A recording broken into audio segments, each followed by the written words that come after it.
José Luis Romero Hicks, y como tú, soy hijo de una familia guanajuatense.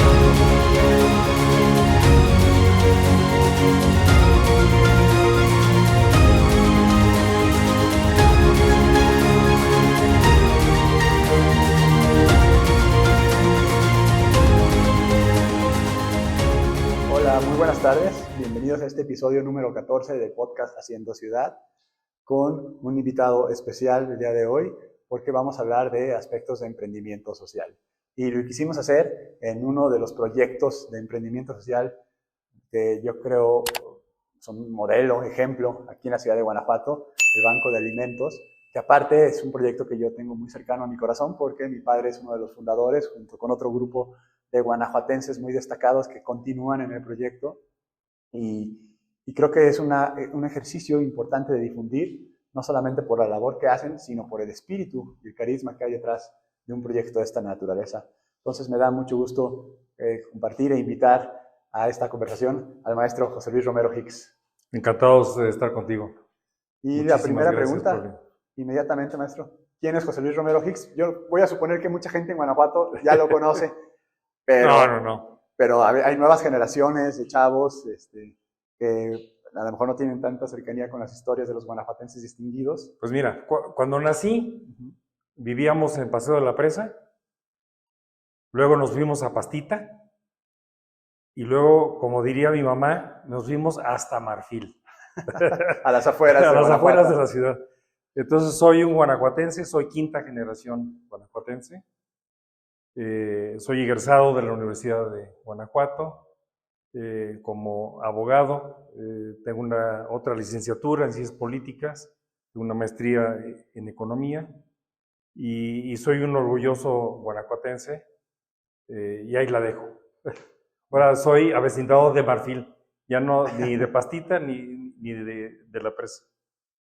Pues muy rápidamente la presentación, pero yo sí lo quiero mencionar. Aparte, he sido pues, una trayectoria profesional muy destacada. He trabajado en las embajadas, he sido consejero de Pemex, Banco de Comercio de aquí de México. Banco Bueno, Nacional. sí, he tenido la oportunidad. Mira, yo arranqué mi vida profesional como fotógrafo, fue mi primer chamba. Okay.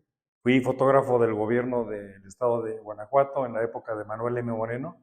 Yo estaba en la secundaria y el director de prensa del estado era don Bardo Ortiz Acuña y su hijo era mi compañero en la secundaria. Entonces un día llegué yo con mi cámara, con telefoto y todo, y me dice, bueno, ¿y a quién le robaste eso? ¿No? Le dije, es de mi papá, ¿no? Y le enseñé las obras que yo había hecho y yo empecé a hacer fotografía pues desde que estaba como en quinto o sexto de primaria. Okay. Vio lo que hice y me dice, oye, vente a trabajar conmigo. Y fui laboratorista. Yo en la azotea de Palacio de Gobierno imprimía como 200 fotografías diarias. Se revelaban antes en el cuarto oscuro. Se revelaba en el cuarto oscuro, se imprimía, ajá, se distribuía a los medios de comunicación. Y tengo el orgullo de decir que el primer cuarto oscuro de color en el estado de Guanajuato, yo lo establecí. Ya era Luis Ducoin el gobernador, pero igual el director de prensa me dice, oye, ¿tú sabes color? Y le dije, no, pero pues no hay como la autocapacitación. Me puse a leer los manuales y armamos un cuarto oscuro. Y entonces, bueno, mi primer chamba fue ser fotógrafo. Luego fui profesor de la universidad. Me fui a estudiar una licenciatura al extranjero, regresé y fui profesor de la Universidad de Guanajuato varios años. Luego el rector me nombró jefe del departamento de informática, que siendo politólogo era muy raro que mandara a alguien a temas de informática, pero pues yo había llevado temas de informática en la licenciatura de Ciencias Políticas porque tenías que hacer tus propios programas y entonces aprendí los lenguajes de aquella época, el BASIC, el Fortran, el Pascal, Turbo Pascal, claro, el RPG, sí, claro. En fin, ¿no? Y después de ahí, por la crisis del 82, no pude irme a hacer mi doctorado, entonces en el 83 inicié Derecho, y en menos que me di cuenta, en el 88 ya había egresado de la Universidad de Guanajuato, ya fue después de la maestría. Y como tú mencionabas, me fui a trabajar fuera de México. Fui consejero económico en las embajadas de México en Nueva Delhi, en la India, y en Japón, en Tokio. Luego me regresé a México, trabajé en la Secretaría de Desarrollo Social. Y estando en la Secretaría de Desarrollo Social, gana la elección el gobernador Vicente Fox y me invitan a que me incorpore aquí como secretario de Planeación y Finanzas. Súper chamba, súper trabajo con el gobernador Fox. Y después se viene la elección presidencial, gana el exgobernador Fox ya la presidencia y efectivamente me invita como director general del Banco Nacional de Comercio Exterior. Y al tercer año del sexenio, yo siendo de filiación priista, como que el ambiente político se descompuso un poco, ya no nos veían bien a los priistas, y entonces yo decidí retirarme del gobierno. Bueno, fue de mutuo acuerdo, había otro problema.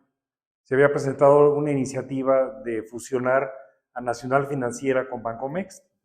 Yo me opuse a la fusión, me preguntaron que por qué y les dije, yo opino como exdirector, porque todo lo que diga como director parecería que estoy protegiendo mi chamba. Y efectivamente, en mayo del 2004, en Los Pinos, le di mi opinión al presidente de la República de por qué no se debería de juntar a Bancomext con Nafin, y yo no sé si la historia me ha dado la razón, pero no lo han podido hacer o no lo han hecho. Y luego ya pues abrí mi despacho. Yo siempre soñaba con tener un negocio propio y decidí abrir un despacho y actualmente pues tengo un despacho y soy el socio director de Romero Hicks y Galindo. Y precisamente, bueno, con una trayectoria profesional así, en un punto de su carrera decides emprender un negocio, en este caso un despacho. Correcto. Y me platicábamos ahorita fuera de cámaras que la mitad del tiempo en Ciudad de México, la mitad del tiempo en Guanajuato. Y este tema del emprendimiento es algo que a mí me llama mucho la atención. Uno, porque me siento muy cercano a lo que implica la vocación de ser un emprendedor. Está muy romantizada, pero realmente es muy complejo. Es muy complejo. Es casi un proyecto, bueno, no es casi, es un proyecto de vida. O sea, tienes que involucras a la familia, involucras todas las dimensiones que puede abarcar una persona. Pero todavía más me llama la atención aquellas personas que deciden emprender sin un afán de buscar un lucro, una utilidad económica, emprender socialmente, que es lo que... Poner un negocio es complicado. Yo creo que muchos de la audiencia empatizan con este comentario. Llegar un viernes y no tener para la nómina es un problema serio. Y yo creo que muchas veces se menosprecia a los empresarios o a los comerciantes como si poner un negocio fuera tan sencillo como abrir una esquina y ver que llega la clientela de manera natural y desmedida, ¿no? De tener exceso de demanda y que es un problema de lujo siempre. No, ser empresario es parte de una vocación. Creo que aquí en Guanajuato pues hay muchos profesionistas que se van por el camino de conseguir un trabajo y hay otros profesionistas que nos hemos ido de generar nuestro propio trabajo. Y yo creo que ninguno de los dos es mejor que otro, pero sí, el ser emprendedor tiene riesgos. Puedes perder todo tu patrimonio que has juntado o puedes pedir prestado a amistades y familiares y cómo les das la cara 2, 3 años después de que ya te gastaste todo y no hubo clientela y no hubo negocio. Ahora, el tema del emprendedurismo social, creo que en parte una condición es entender que en la vida, cuando das, llega un momento que empiezas a recibir. Yo creo que el emprendedurismo social es también una vocación y es parte de una cultura también. Hay otras latitudes, no por criticar, solo por describir, en donde muchas personas deciden trabajar para varias asociaciones al mismo tiempo.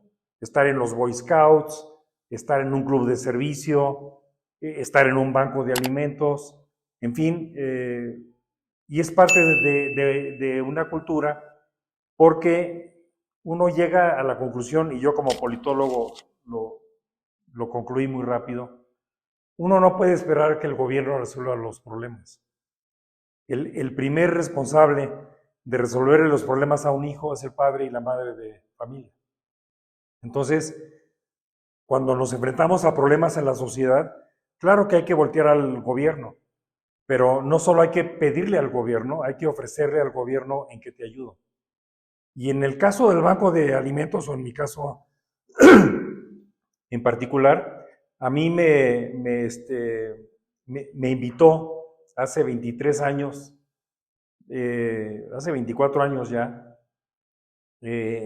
Arnulfo Vázquez Nieto, y me invitó, todavía existía el Hotel Parador San Javier, ya ni existe, o creo que ya hasta regresó. Sí, ya. Ya hasta regresó, se fue un ratito como Camino Real y ahora ya regresó otra vez. Ajá. Y en una noche de diciembre me habló Arnulfo y me dice, oye, te invito, hay un proyecto interesante que queremos platicarles. Nos juntamos unos 30 o 40 guanajuatenses. Yo no sabía qué iba y salí electo por una asamblea como presidente del Banco de Alimentos sin tener plena conciencia. Entonces, ¿yo por qué me metí? Pues un poco porque me empujaron. Siempre creo que todo el mundo tenemos una anécdota de cómo entramos al equipo de básquetbol, cómo entramos al equipo de fútbol. Y yo entré al equipo de Banco de Alimentos, pues un poco porque no sabía lo que iba. Y una vez que acepté, porque en la asamblea yo me pude haber negado, decidí estudiar muy bien lo que es precisamente tu pregunta, el emprendedurismo social. Creo yo que muchas veces hay organizaciones que nacen y en lugar de acercarse a la sociedad para pedirles soluciones para la sociedad, y eso es una crítica que yo tengo, veo yo que muchos se acercan al gobierno para ser interlocutores entre el gobierno y la sociedad. Y yo creo que las ONGs, que es un acrónimo que significa organismo no gubernamental, la N hay que ponerla con mayúscula, es no gubernamental. Y si nos acercamos al gobierno, es para capital de trabajo, es para capacitación, es para generación de activos fijos, pero no para el día a día cotidiano del modelo de la empresa social. Entonces, creo que el emprendedor social es otra vocación y nosotros aquí en el Banco de Alimentos, pues sí nos ha costado mucho trabajo. Arrancamos en Noria Alta, con muchos problemas, no teníamos para la renta, no teníamos donantes, te enfrentas al problema del huevo, la gallina. Una anécdota, hay dos anécdotas muy padres. Uno, el primer donativo lo dio mi cuñada. Había habido pues una fuerte tromba en la zona de Chiapas y el sureste mexicano. El primer donativo del banco fue 1 tonelada de frijoles y no llegó al banco, se fue directito hasta Chiapas para ayudar a gente en mucha necesidad en ese momento. Y una vez que empezamos a tener su sostenibilidad, y tu papá fue un gran maestro nuestro de cómo lograrlo, antes de que llegaras Liliana Ábalos, la directora, y yo, comentábamos que tu papá nos decía, tú contrata un maestro y lánzate. Tú contrata, no pares, haz tu proyecto, contrata un maestro y lánzate. Y entonces, sí, así es. Así era. No siempre le hicimos todo el caso que deberíamos de haber. Bien hecho, una muy sabia decisión. Pero bueno, hoy ya nos salimos de Noria Alta. Éramos muy latosos con los vecinos. La verdad no era un código postal de la ciudad para tener un banco de alimentos. Por las maniobras de los camiones, si no tienes cuidado con la inocuidad, atraes ratas y ratones y cucarachas y otro tipo de insectos y de mamíferos indeseables. Entonces, lo que te da el emprendedurismo social es tratar de establecer un modelo de trabajo que trascienda a los fundadores. Muchos proyectos, sobre todo de asociaciones civiles, se vuelven, el riesgo que se corre es que no haya reglas de gobierno corporativo. Y entonces el proyecto puede nacer, pero también puede desaparecer con el fundador, cuando éste ya no quiera participar o ya no pueda participar. Entonces, una de las cosas que hemos tratado, y en las sesiones de consejo constantemente, estamos buscando sangre fresca. Si alguno de ustedes quiere incorporarse al Banco de Alimentos, bienvenidos. Seguro. Estamos buscando sangre fresca. Tenemos un modelo financieramente sustentable. Es un modelo que funciona y es un modelo que hemos aprendido a guanajuatizarlo, porque es un modelo que funciona mejor en ciudades grandes que en ciudades pequeñas. Las ciudades pequeñas hay problema y no con callejones y subidas y bajadas y comunidades. Todavía el municipio de Guanajuato está muy disperso. Entonces, eso nos implica retos adicionales a una ciudad grande que está planita, ¿no? Que te subes un autobús y por el mismo precio circulas 10 kilómetros o 500 metros. Entonces, tiene sus retos, pero creo que los hemos sorteado adecuadamente, ¿no? Y me gustaría profundizar un poco más en esta vocación de los fundadores. No me imagino estas asambleas de 30 personas, todas motivadas por un proyecto, porque el tema de una AC es que no busca una utilidad, no busca un lucro. Claro. O su búsqueda del lucro es impactar positivamente de alguna manera en la vida de los demás. ¿Cómo surge una idea que es capaz de convocar a 40 personas para diseñar un proyecto que ha trascendido ya a lo largo de 24 años? Pues mira, yo creo que todo mundo en algún momento damos, ¿no? Le damos a la Cruz Roja, a través del recibo de agua le damos a los bomberos, le damos a la Cruz Roja también. Todo mundo en algún momento damos, pero cuando le vas a dedicar tiempo a algo, tiene que ser algo que te apasione. Yo no puedo recomendar a nadie si estar en una AC o en otra AC. Yo lo único que puedo hacer es, yo por qué me metí a este proyecto. ¿Por qué le dije a Arnulfo Vázquez Nieto que sí? Y le dije que sí porque uno de los problemas que tenemos en México es el problema de la pobreza. Y la pobreza tiene causales, como variables independientes, tiene causales que tienen remedio y causales que no tienen remedio. Una causa de la pobreza, por ejemplo, es la falta de educación para la salud. Familias que no saben todavía que tienen que hervir el agua, entonces se enferman porque no hierven el agua. Familias que no saben que tienen que lavarse las manos. Familias que no saben que tienen que lavar ciertos productos porque si no se cuidan se pueden enfermar inclusive de enfermedades mortales. Esas tienen solución, se solucionan con la educación, con la información y con el conocimiento. Pero hay causales que no tienen remedio. Y una de las causales que no tiene remedio es la falta de capacidad intelectual. Y la principal causa de falta de capacidad intelectual es la malnutrición los primeros 8 años de vida. La primera infancia. La primera infancia. Entonces, en el banco de alimentos, donde si no te enamoras de un proyecto, no le dedicas tiempo. Y te voy a hacer un paréntesis en la explicación.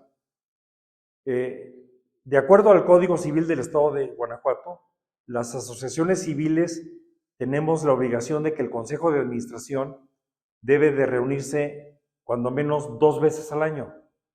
2 o 2, ¿ok?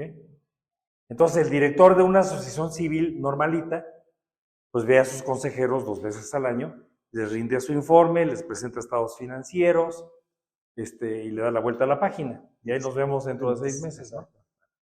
Este banco de alimentos tiene un consejo de administración que se reúne en promedio 35 veces al año.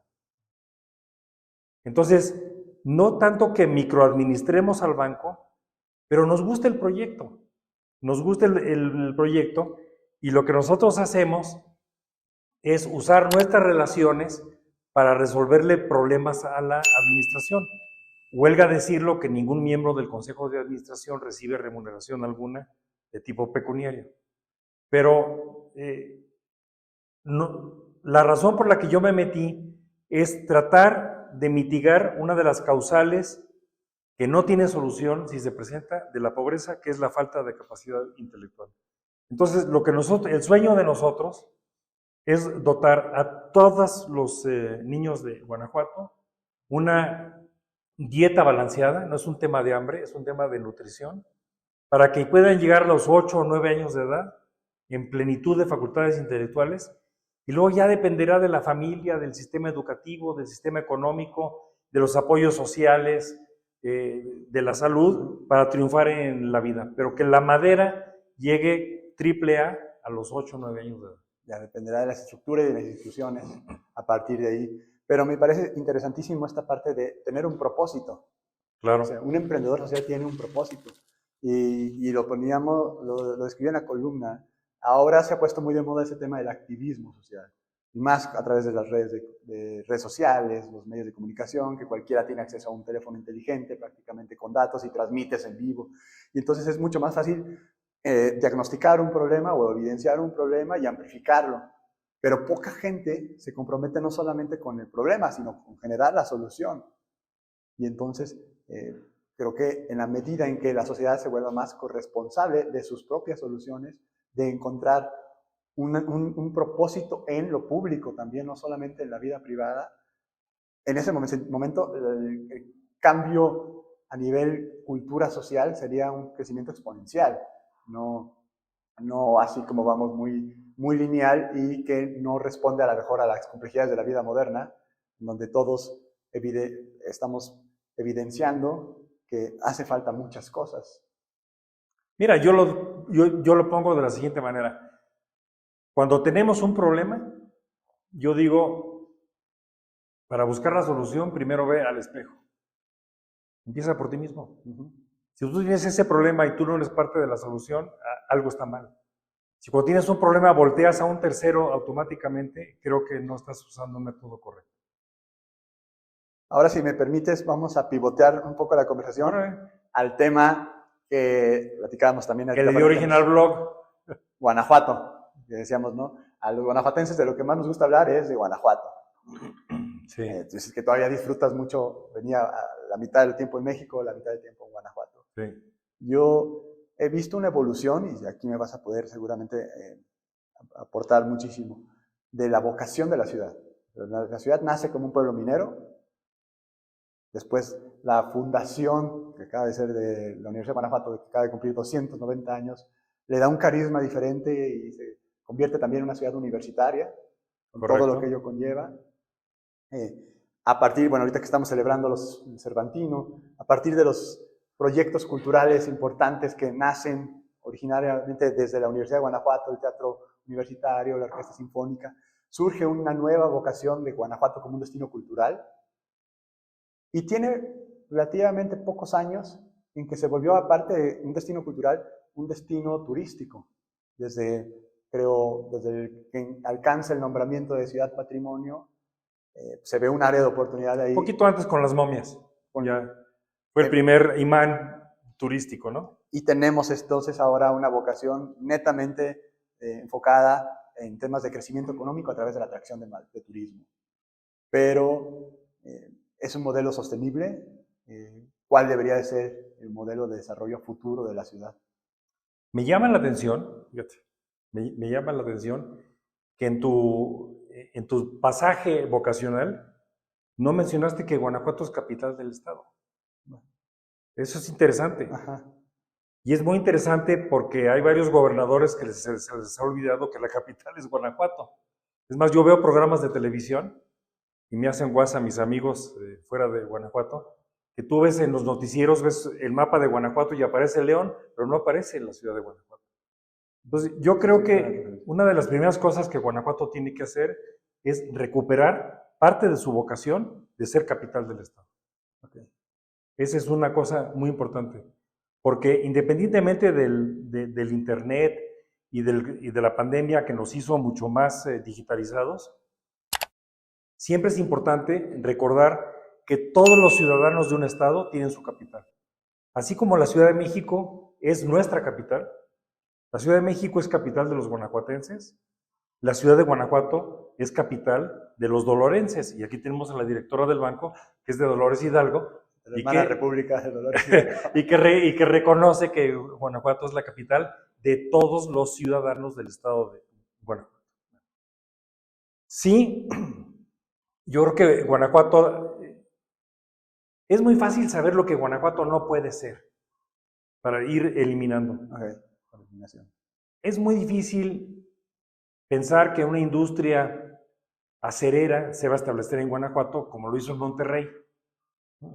Entonces, no somos frontera. Ya sabemos a qué no nos vamos a dedicar. De hecho, en otro foro lo que yo dije hace poco fue que pues es el peor lugar para hacer una ciudad. Está en las montañas, su conectividad era pésima y hubo que haber innovación al estilo guanajuatense con Rivera Buzo de hacer túneles, ¿no? Ah, minero, dijo usted, pues vamos a conectar. Por abajo. Pues por abajo, ¿no? Lo que sabemos hacer, claro. Lo que sabemos hacer. Entonces, la innovación en la movilidad de la ciudad le ha dado la creatividad del capital humano que vivimos en la ciudad. Entonces, yo creo que la vocación de Guanajuato son todas las que tú dijiste, y yo le agregaría ser capital. Guanajuato no va a ser un centro de industria manufacturera de transformación. Otra cosa que Guanajuato no tiene vocación es, siempre podrá haber una industria. Tenemos aquí una fábrica de transformadores en Marfil, pero a nivel explotación generalizada no vamos a ver que van a llegar 20 competidores de la fábrica de transformadores a establecerse en Guanajuato. Pero lo que sí es cierto es que tampoco tenemos una fuerte vocación agrícola. Claro, hay mucha agricultura en el municipio, pero a largo plazo se nos va a acabar la parte agrícola y esa parte no creo yo que esté en el futuro. Nuestro futuro está en todas las áreas que tú mencionaste, en turismo cultural, en un centro de reflexión. Guanajuato hacia futuro, yo lo veo como un centro de reflexión a futuro. No hace mucho, hace 25 años, se hizo una reflexión y se hizo un fuerte movimiento para hacer de Guanajuato capital un centro de reflexión mundial. Poner en Guanajuato una escuela de turismo internacional, poner en Guanajuato los receptáculos de los grandes corporativos de los bancos. Por ejemplo, hoy en día hay un banco nacional muy importante que tiene su espejo en Cuernavaca, traerlo de Cuernavaca para acá, y que fuera un centro de servicios. Guanajuato es un centro de servicios y la vocación está en cuáles servicios.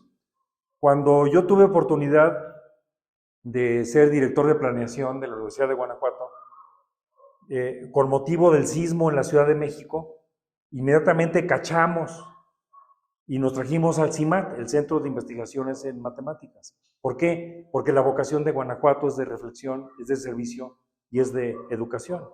Y creo que uno de los grandes orgullos es el CIMAT. Otro de los ejemplos, cuando un guanajuatense, Fausto Alzati Araiza, fue director general de CONACYT. En Guanajuato nos resistíamos mucho a generar una escuela de economía, una facultad de economía, una división de economía, porque en esa época los economistas tenían la fama de ser revoltosos. Y yo creo que le teníamos miedo pues que llegara gente, como yo estudié ciencias políticas, y yo usaba el pelo largo hasta acá, hasta medio hombro. No, los de economía con los de ciencias políticas aquí se van a hallar. No tenían ningún problema para que los invitáramos. Y bueno, Fausto Alzati fue uno de los grandes impulsores y la división de economía, la escuela de economía, es de las 3, 4 mejores del país. Hoy en día el Banco Central está lleno de economistas de Guanajuato. En fin, es un orgullo que en tan poco plazo, se fundó la Facultad de Economía. Y en fin, la universidad es una universidad que tiene más posgrados que licenciaturas y poco se sabe eso. Entonces, creo yo que la vocación de Guanajuato está muy dada. Está muy claro, si quien nos ve y nos escucha quiere establecer una industria siderúrgica, que no busque en Guanajuato. Exacto, yo en estos planteamientos que hemos hecho con anterioridad desde Haciendo Ciudad, hablo de ciudades inteligentes, smart cities, pero luego la cultura, el tema de las ciudades inteligentes se basa mucho en pensar en tecnología, cuando el principal indicador de una ciudad inteligente es el talento, es la creatividad del factor humano. Entonces, Claro. Oficialmente, si somos una ciudad de servicios, es gente trabajando para gente. El servicio es sobre todo un tema de experiencias. Entonces, no, creo que la pregunta ya no debería ser cómo atraer más turismo, sino cómo atraemos gente a Guanajuato que desee, por un lado, establecerse aquí, gente que venga a aportarle a la ciudad. Y desde el tema del turismo, y hablábamos en un momento de indicadores, en vez de estar buscando los indicadores de cuánto consumen, cuántas noches de hospedaje tienen, más bien pensar en términos de recompra, desde esta parte de experiencia. No queremos que vengan más personas, queremos que a lo mejor vengan las mismas personas, pero que vengan no una vez y no vuelvan, sino que vengan 10, 15, 20 veces, porque aman lo que encuentran aquí. Y para lograr ese nivel de satisfacción para los que viven, para atraer a gente que vive aquí y para que el turista esté tan contento con lo que encuentra que decide regresar, necesitamos mejorar la calidad de vida, la calidad de los servicios que hay aquí en la ciudad. Una ciudad competitiva, que es una palabra que tenemos que usar. Una ciudad competitiva es una ciudad capaz de atraer y retener talento, que es lo que tú mencionabas en este momento. Y evidentemente, sí necesitamos, yo recuerdo mucho cuando discutíamos en la Universidad de Guanajuato, en aquella época se llaman los núcleos académicos,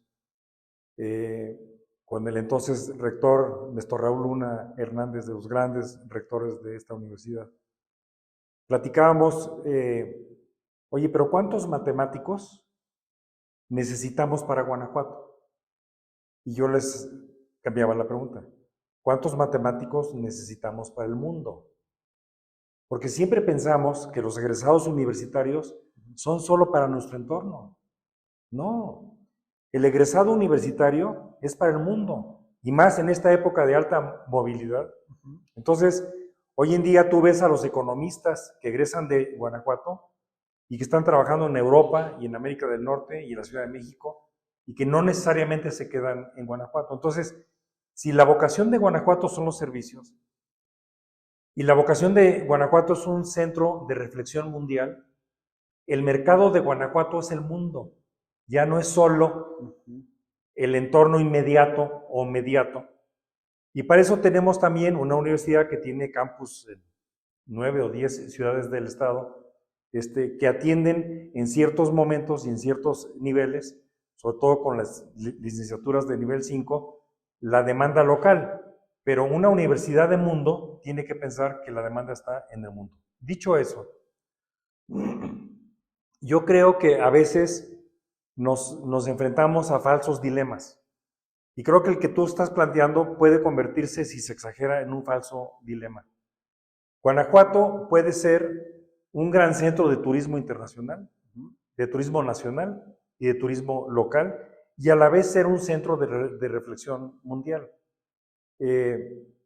Yo creo que los indicadores nos van moviendo para poder afinar las vocaciones. Te voy a poner un ejemplo. Yo fui miembro del patronato de la Universidad de Guanajuato y voy a decir algo terrible para nosotros los de la Cañada. Las universidades públicas normalmente, y la de Guanajuato es la excepción, ponen como requisito que para ser rector hay que ser egresado de la misma universidad. Y cuando tú vas a otras latitudes, lo primero que te presumen es que el rector no es de esa universidad, que la mayor parte de los profesores no son de esa universidad, que son centros de educación superior que han salido al mundo a contratar al personal, al capital humano más capaz para tener la educación de mayor calidad. Guanajuato ya no tiene ese requisito legal. Tiene otros, pero ya no tiene ese. Entonces, yo creo que con el tiempo, si tú observas de dónde son los profesores de filosofía y letras, de dónde son los profesores de economía, y te vas dando cuenta que son egresados de otras universidades, estaremos contribuyendo a una mejor calidad de una universidad que de suyo es de gran calidad, como la Universidad de Guanajuato. Pero eso se da si formas un centro de reflexión mundial, en donde las cosas de sentido común se van discutiendo y se van dando, pero evidentemente Guanajuato pues tiene serios problemas. Tú hablabas que tenía que tener la calidad. En otras culturas, por ejemplo, en la cultura japonesa, tu principal reto es aprender a hablar, leer y escribir. Para la cultura china, para la cultura japonesa, tú ves a un egresado de secundaria que todavía no puede leer un periódico. Y no es sino hasta la prepa y la universidad que saben el suficiente número de kanjis para poder leer su propio idioma. Hoy tenemos entre León y los Apaseos, tenemos más de 400 familias. ¿Por qué no poner en Guanajuato una escuela primaria y secundaria, como se hizo en la Ciudad de México, en donde se pueda dar educación en japonés para familias mexicanas que quieran educar a sus hijos en ese idioma, o para las familias en donde si tú trabajas en Salamanca, si trabajas en Irapuato, puedes vivir en Guanajuato y los funcionarios de esas empresas, porque están aquí muy poco tiempo y en cuanto los niños tienen que ir a la escuela, se los llevan a Japón, porque si no les enseñan a escribir japonés a temprana edad, en su propia cultura se retrasan, se rezagan, ¿no? Entonces, sí, yo creo que tenemos que pensar que la educación es de los grandes centros y no solo la educación para nosotros, sino para la competitividad del mañana. También creo que Guanajuato, esta es una observación que yo encuentro en estos momentos, empieza ya a vivir fenómenos complejos urbanísticos y sociales. Temas claro, como gentrificación, la gente que habitaba en el centro, todas estas familias, la suya, la mía, que eran de barrio de Guanajuato, de alguno de los callejones, cada vez empiezan porque van muriendo y van heredando, y estas segundas, terceras, cuartas generaciones deciden vender los espacios para que se reconviertan ahora en algún centro comercial, en algún hotel boutique, y bueno, se va expulsando a la gente ahora hacia la zona de desarrollo, que puede ser la zona sur, o inclusive otras ciudades. Y por el otro lado tenemos a las comunidades rurales que no dejan de crecer y que demandan, de por sí antes no tenían servicios básicos, ahora la demanda es mayor. Entonces empiezan a verse movimientos urbanísticos que empiezan a generar tensiones importantes en el ecosistema que es Guanajuato capital, entendido zona norte, sierra, centro histórico, zona sur y comunidades rurales que las abarcan. ¿Hasta dónde es, decíamos, sostenible el desarrollo? ¿Hasta dónde, cuáles son los límites de este crecimiento que está teniendo la ciudad? ¿Existe un límite?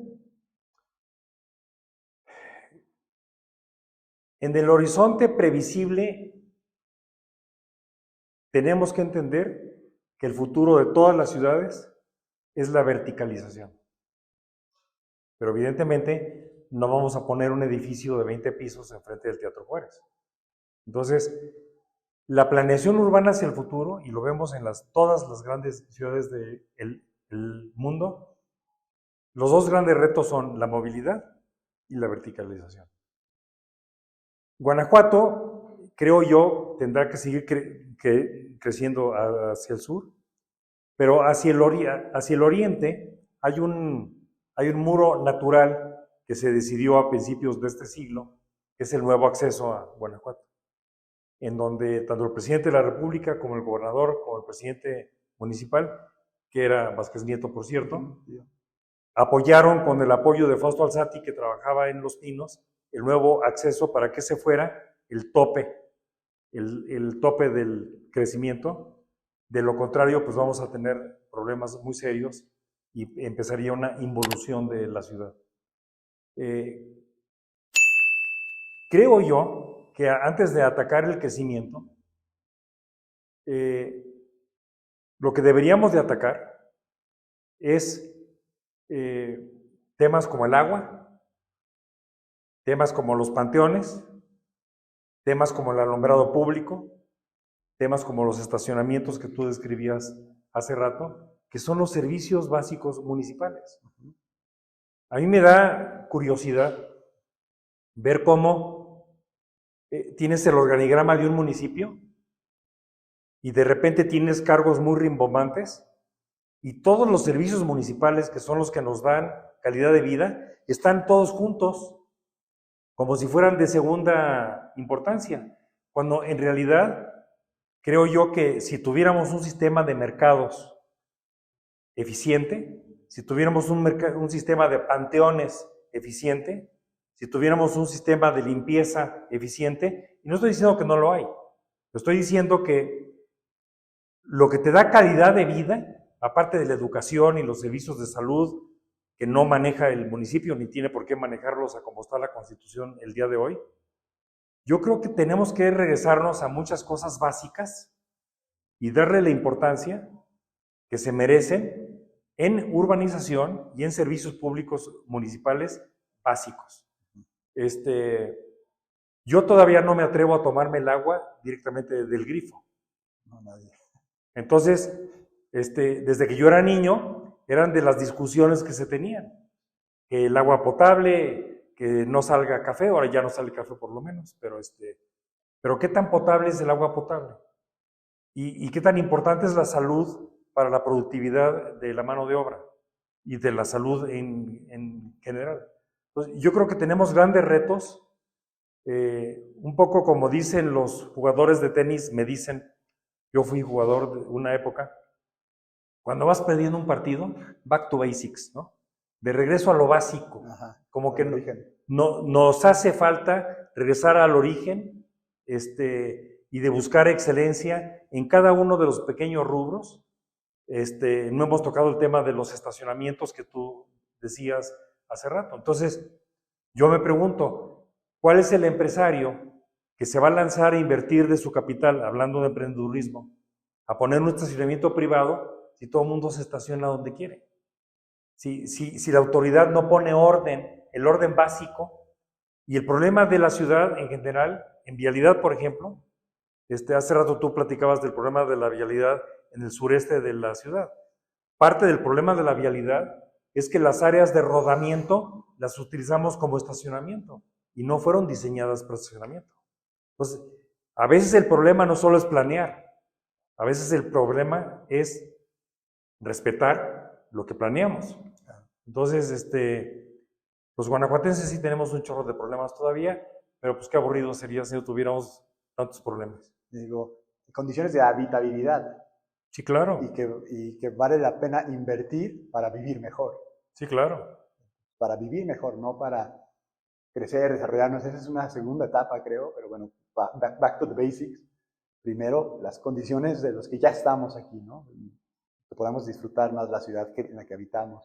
Tiene un calambre para los guanajuatenses. Escuchaba yo hoy en la mañana al presidente municipal de San Miguel de Allende en un noticiero esta mañana y estaba transmitiendo desde Nueva York. Y resulta que por N ocasión, porque no es la primera, a San Miguel de Allende la declaran la mejor ciudad media o pequeña para visitar del mundo.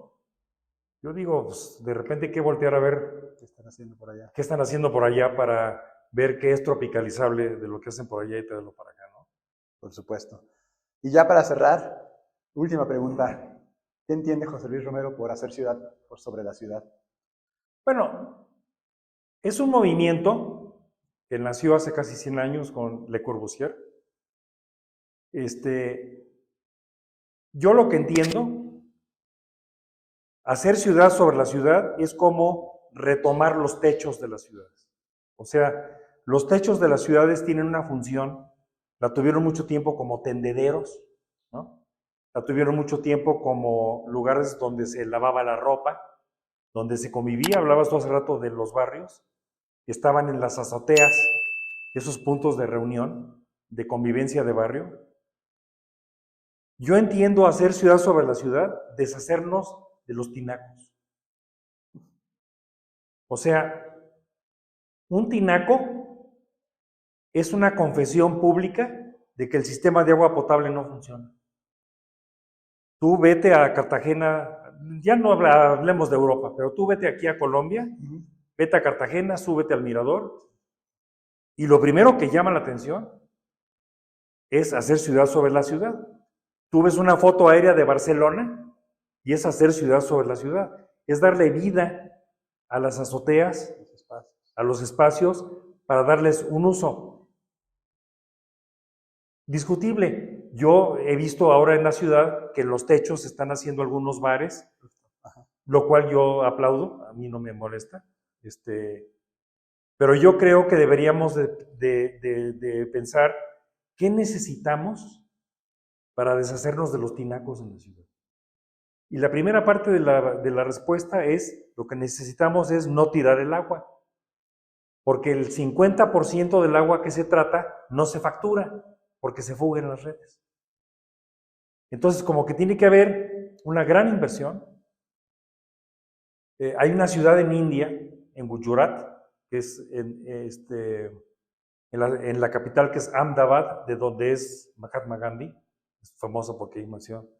Pero en Gujarat hace muchísimos años, hace como 25 o 30 años, emitieron un bono en el mercado en donde la colocación del bono, el mercado secundario, era para reponer toda la red subterránea del agua, dejar de tirar el agua, y la fuente de repago del bono no era subir las tarifas, sino facturar el 100% del agua que tratas.